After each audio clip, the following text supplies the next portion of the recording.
जय शिवराय. माजी खासदार शिवाजीदादा आढळराव पाटील यांनी काल मला एक आव्हान दिलं होतं आणि त्या आव्हानात त्यांनी असं म्हटलं होतं की शिरूर लोकसभा मतदारसंघातल्या मायबाप जनतेनं शिरूर लोकसभा मतदारसंघाचे प्रश्न मांडण्यासाठी 15 वर्ष सातत्यानं ज्याने निवडून दिलं त्यांनी कदाचित आपल्या कंपनीचं उखळ पांढरं होण्यासाठी संरक्षण खात्याविषयीच जास्तीत जास्त प्रश्न मांडले का, असा जो एक माझा प्रश्न होता. यावर त्यांनी दावा केला होता की असा कुठलाही पुरावा दाखवा, मी निवडणूक सोडून देतो. आणि त्यासाठीचाच पुरावा घेऊन आलोय. फक्त ट्रेलर आहे, अजूनही सांगतो हा ट्रेलर आहे. 7 एप्रिल 2017 रोजी पाणबुड्यांच्या विषयी, वॉरशिप विषयीचा विचारलेला प्रश्न आहे. आणि मला खरंच हे कुतूहल आहे की जुन्नर असेल, आंबेगाव असेल, खेड असेल, भोसरी असेल, हडपसर असेल, शिरूर हवेली असेल, यामध्ये कुठेही वॉरशिप्सचा, पाणबुड्यांचा कुठेही संबंध आहे. पण त्यामध्ये विचारलेला एक प्रश्न फार महत्वाचा आहे.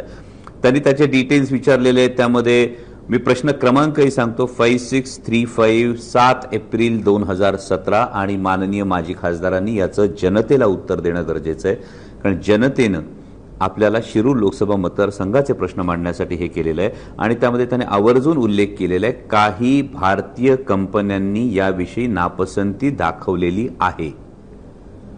आणि मग डायनालॉग नावाची जी कंपनी आहे, या डायनालॉग कंपनीच्या आपण जर वेबसाईटवर गेलात आणि त्या वेबसाईटमध्ये त्यांचे टर्नकी प्रोजेक्ट जर बघितले तर त्यामध्ये टॉर्पेडो फायरिंग सिस्टीम नावाचा एक टॅब आपल्याला बघायला मिळतो.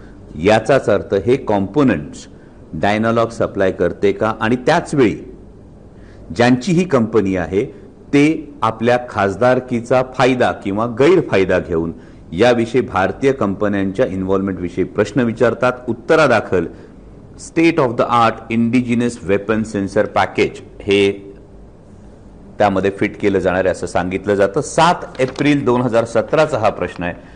आणि त्यानंतर पुन्हा 13 फेब्रुवारी 2019 ला शिरूर लोकसभा मतदारसंघाचे त्यावेळचे खासदार माननीय शिवाजीराव आढळराव पाटील हा प्रश्न उपस्थित करतात. त्यामध्ये परवा शिवाजीदादांनी असं सांगितलं की ही अत्यंत गोपनीय माहिती आहे, पण ही पब्लिक डोमेनमध्ये असलेली माहिती आहे. आणि या शिप्स कुठे बांधल्या जात आहेत हाही प्रश्न त्यांनी विचारला यामध्ये. मग ही गोपनीय माहिती नव्हती का?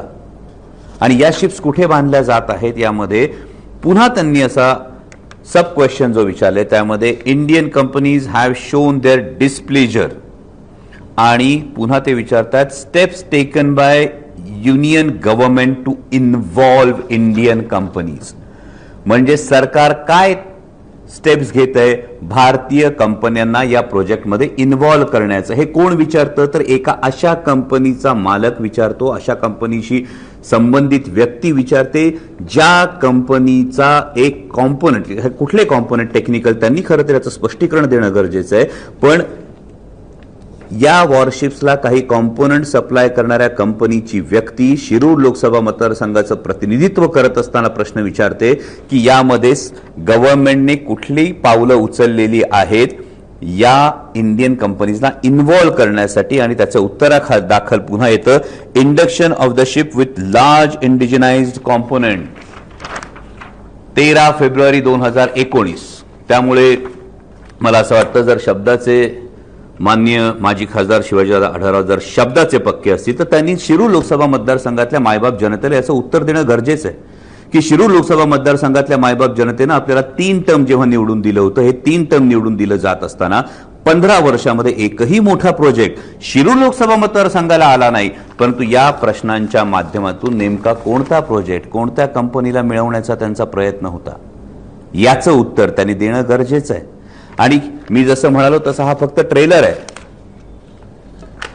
या संदर्भातले संरक्षण खात्याविषयी विचारलेले हे एवढे प्रश्न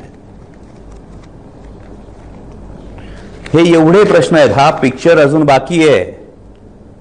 आणि त्यामुळे हा पिक्चर जो बाकी आहे याचं उत्तर शिवाजीदादा आढळराव पाटील यांनी शिरूर लोकसभा मतदारसंघातल्या मायबाप जनतेकडे पुन्हा 2024 साठी मत मागण्यासाठी जाताना याचं उत्तर देणं गरजेचं आहे.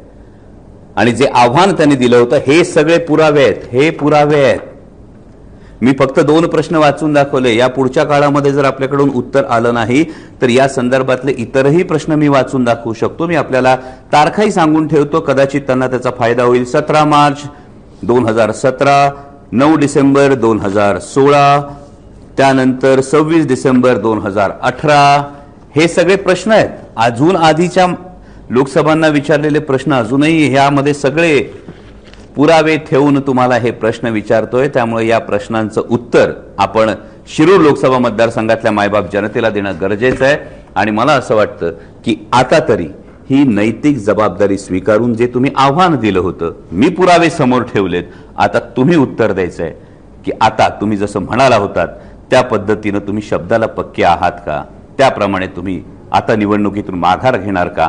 आणि त्याही पलीकडे जाऊन ज्या शिरूर लोकसभा मतदारसंघातल्या मायबाप जनतेनं तब्बल 3 टर्म तुम्हाला विश्वासानं निवडून दिलं होतं, त्या शिरूर लोकसभा मतदारसंघातले प्रश्न मांडण्याऐवजी, शिरूर लोकसभा मतदारसंघात एक मोठा प्रोजेक्ट आणण्याऐवजी तुम्ही अशा पद्धतीचे कुठल्या कंपनीचं उखळ पांढरं करण्यासाठी तुम्ही सातत्याने हे डिफेन्सचे प्रश्न विचारले. हा फार महत्वाचा मुद्दा आणि महत्वाचा प्रश्न मी शिवाजी दादांसाठी उपस्थित करतो आणि पुन्हा एकदा त्यांना आवाहन करतो, तुम्ही जे आव्हान दिलं होतं त्यानुसार मी पुरावे समोर ठेवलेत, आता तुम्ही शब्दाला जागता का, तुम्ही सांगा.